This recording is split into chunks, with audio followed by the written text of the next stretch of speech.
మా ఆయన చెప్పా, ఈయన చెప్పా, వాళ్ళిద్దరూ ఏమైనా కొట్టుకుంటున్నారా? వాళ్ళిద్దరూ సాయంకాలం అయితే ఫోన్లు చేసి మాట్లాడుకుంటున్నారా? మూర్ఖులారా? ఎక్కడైనా చట్టమే. ఏ కాలంలో బతుకుతా ఉన్నారు మీరంతా? ఏళ్లలో ఒక్క ఇన్సిడెంట్ జరిగినా ఒప్పుకోను. రోజు కుప్పగల్లు గ్రామం ఆదోని నియోజకవర్గంలో ఉన్నటువంటి 2 వర్గాలు కొట్టుకొని హాస్పిటల్ పాలైనాయి. ఇద్దరు కూడా కూటమి నాయకులే. ప్రజలు ఆ విధంగా కొట్టుకోవడం అనేది చాలా బాధాకరమైన అంశం. చిన్న కొళాయి విషయంలో మొదలై ఒకరి మీద ఒకరు దాడి చేసుకొని హాస్పిటల్ పాలవడం అన్నది దురదృష్టకరం. ఇక్కడ విచిత్రంగా మీరు చూడాలి, కొట్టినది కొట్టించుకున్నది అందరూ కూడా బీసీలే. మళ్ళీ రాయలసీమ ప్రాంతంలో అణగారిన ప్రజలు, పేదవాళ్ళు, బీసీలు, ఎస్సీలు, ఎస్టీలు ఏదో చదువు తక్కువ ఉండి కానీ, లేకపోతే పరిస్థితులు ఇంకో రకంగా ఉండి, గ్రామాల్లో కక్షలుండి కానీ ఈ విధంగా ఒకరి మీద ఒకరు దాడి చేసుకోవడం ఇంకా కొనసాగడం అన్నది మంచి పద్ధతి కాదు అని స్పష్టంగా చెప్తా ఉన్నా. కొట్టేది బీసీఏ, కొట్టించుకునేది బీసీఏ, సచ్చేది బీసీఏ, జైలుకి వెళ్ళేది బీసీఏ, లేదా ఎస్సీలు, ఎస్టీలు. ఏమిటి కర్మ అని ఒకసారి ప్రజలు కూడా ఆలోచన చేసుకోవాల్సిన అవసరం ఉంది. తరతరాలుగా వెనుకబడిన జాతుల మీద ఈ కుట్ర జరుగుతూనే ఉంది. ఎవడో వస్తాడు, ఈ పక్క సగం మందిని రెచ్చగొడతాడు, ఆ పక్క వీళ్ళ బంధువుల్ని రెచ్చగొడతాడు. వీళ్ళిద్దరూ కొట్టుకుంటుంటే ఆనందపడతా ఉంటాడు, కాలు మీద కాలు వేసుకొని రాజకీయాలు చేస్తూ ఉంటాడు. ఇటువంటి రాజకీయాల్ని ప్రోత్సహిస్తామా అని ప్రజలు అర్థం చేసుకోవాలి. ఎవడో రెచ్చగొడితే రెచ్చిపోయి మన బీసీ జాతుల మీద, మన బిడ్డల మీద, మన బంధువుల మీద, మన సాటి ఎస్సీ ఎస్టీల మీద మనం దాడులు చేసుకుంటామా అని వీళ్ళు కూడా ఆలోచన చేయాలి. ఇటువంటి రాజకీయాలకి ఫుల్ స్టాప్ పెట్టే రోజు వచ్చింది. ఆలోచన చేయండి.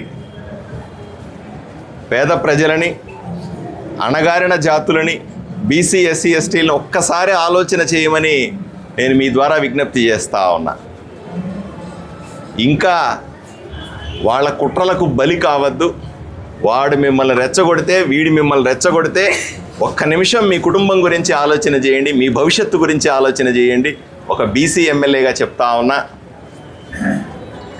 నా జాతులు నేను కాపాడుకుంటాను, నా జాతుల్ని పరిరక్షించుకోవడం నాకు తెలుసు. చిన్న కొళాయిలు కావడం వదిలేయండి, ఎటువంటి అభివృద్ధి అయినా చేసి పెట్టే బాధ్యత నాది. చిన్న కొళాయిల గురించి ఒకరినొకరు చంపుకోవాలని ప్రయత్నం చేయడమో, ఎవడో రాత్రి మందు పోసి రెచ్చగొడితే పొద్దున్నేసి వాడి మీద కత్తి తీసుకొని పోవడమో, మా ఆయన చెప్పా, ఈయన చెప్పా, వాళ్ళిద్దరూ ఏమైనా కొట్టుకుంటున్నారా? వాళ్ళిద్దరూ సాయంకాలం అయితే ఫోన్లు చేసి మాట్లాడుకుంటున్నారా? మూర్ఖులారా? పోతున్నది మీరు, మీ కుటుంబాలు. కాలం అయితే ఫోన్లు చేసి మాట్లాడుకుంటున్నారా? మూర్ఖులారా? పోతున్నది మీరు, మీ కుటుంబాలు. వాడు బాగానే ఉన్నాడు. మిమ్మల్ని రెచ్చగొడితే మీరు రోడ్ల మీద పడతా ఉన్నారు, హాస్పిటల్ మీద పడతా ఉన్నారు. మీ కుటుంబాలను ఎవరిని పట్టించుకుంటారు? మీకేదైనా అయితే మీ భార్య బిడ్డలను ఎవరు పట్టించుకుంటారు? ఒక్క నిమిషం రాయలసీమలో ఉన్నటువంటి బీసీలు, ఎస్సీ, ఎస్టీలు ఆలోచన చేసుకోవాలి.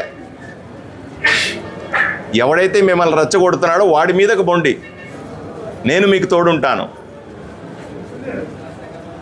ఎవడో రెచ్చగొడితే మీరు మీ బంధువుల మీద, మీ అణగారిన ప్రజల మీద, మీ తోటి మనుషుల మీద కత్తులు ఎత్తుకొని, గొడ్డలు ఎత్తుకొని పోతారా? ఇప్పటికైనా సిగ్గు అనిపించాలా? సిగ్గుపడాల్సిన అంశం ఇది. తెలివి తెచ్చుకోవాల్సిన అంశం. బీసీ జాతుల నుంచి, ఎస్సీ ఎస్టీల నుంచి రాజకీయంగా ఎదుగుతూ ఉన్నాం, చదువుకుంటా ఉన్నాం.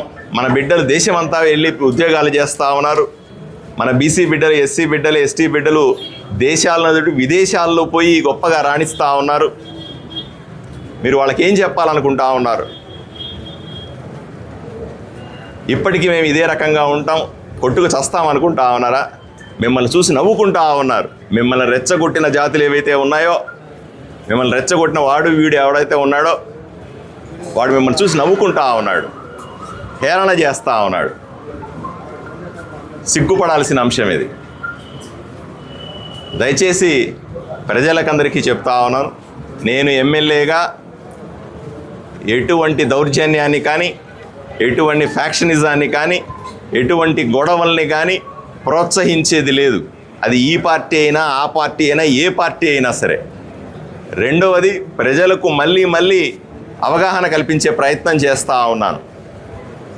మీరు అనవసరంగా ఎవడో చెప్పిన మాటలు విని, వాళ్ళు మందు దాపితే తాగి, వాళ్ళు రెచ్చగొడితే రెచ్చిపోయి ఆ పార్టీ ఈ పార్టీ అని ఒకడి మీద ఒకడు కత్తులు వేసుకొని గొడ్డలు వేసుకొని దూరితే మాత్రం ఎవరిని ఊరుకునేది లేదు. చట్టం ఎవరికైనా చట్టమే. ఏ కాలంలో బతుకుతా ఉన్నారు మీరంతా? ఇంకా 80లు 90ల్లో బతుకుతున్నారా? 2026లో బతుకుతా ఉన్నాం. ఒకవైపున ప్రపంచం ఇంత స్పీడ్గా ఎదుగుతూ ఉంటే, ఒకవైపున మన బిడ్డలందరూ కూడా అవకాశాల కోసం చదువుకొని ఇబ్బంది పడతా ఉంటే వాళ్ళ గురించి పట్టించుకోవాల్సింది పోయి, చేతనైతే బిడ్డల్ని బాగా చదివించండి. చేతనైతే ఊరిలో అందరూ కలిపి పార్టీలకు అతీతంగా బీసీ, ఎస్సీ, ఎస్టీలు ఒకటిగా ఉండండి.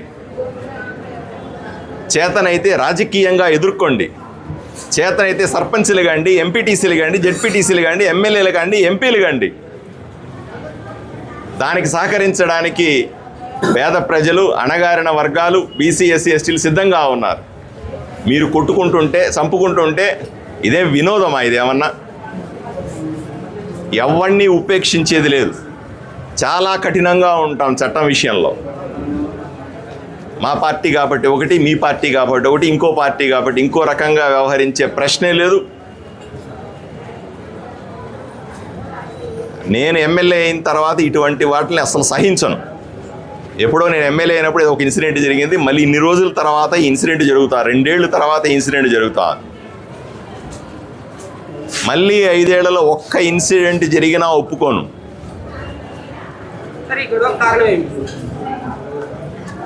గొడవకు కారణం ఇదే. ఎవడో వీళ్ళని రెచ్చగొట్టడం, వీళ్ళు ఇంకోటి మీద పడటం, అదే కారణం.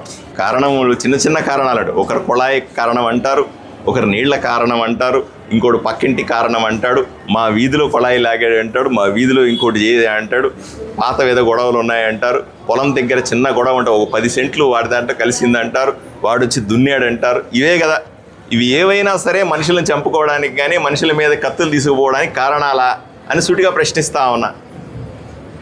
ఏవి కాదు. ఇవన్నీ పరిష్కరించడానికి వ్యవస్థ ఉంది. మేమంతా ఉన్నాం. నేను 24 గంటలు ఇదే ఊరిలో ఉన్నాను. ఏ చిన్న పెద్ద సమస్య వచ్చినా పరిష్కరించడానికి మేమున్నాం.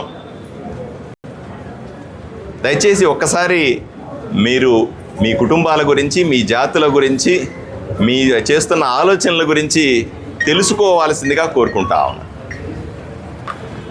నిద్రలేక 600 మెజార్టీ గెలిపాము, మాకు స్థాయిపోతే నరకించుకునే పరిస్థితి వచ్చింది. మాకు ఇంత అన్యాయం సార్. నా కొడుకు మమ్మల్ని ఓట్లు వేసుకుంటే మేము అంటుకునేండి. 40 ఏళ్ళ చరిత్రలన ఎప్పుడు మెజార్టీ తేలేదు. నిద్ర లేక తెల్లగా 7 గంటల వరకు మేము గల్లీ కాళ్ళు మొక్కి ఇంత మెజార్టీ చెప్పి ఇప్పుడు మమ్మల్ని నరికించుకునే పరిస్థితి వచ్చింది. మా పరిస్థితి ఇంత అన్యాయం సార్. నా కొడుకు వైఎస్ఆర్లో ధ్యానం చేసి కనీసం మన వాల్మీకులు విశ్వాసంతో అడిగాము. మన వాల్మీకులు విశ్వాసంతో చూడండి, మనం గెలిపిస్తామంటే ఎవడైనా వాల్మీకు, వాడెవడేం కదా మీకు వాల్మీకి కదా అని అట్లా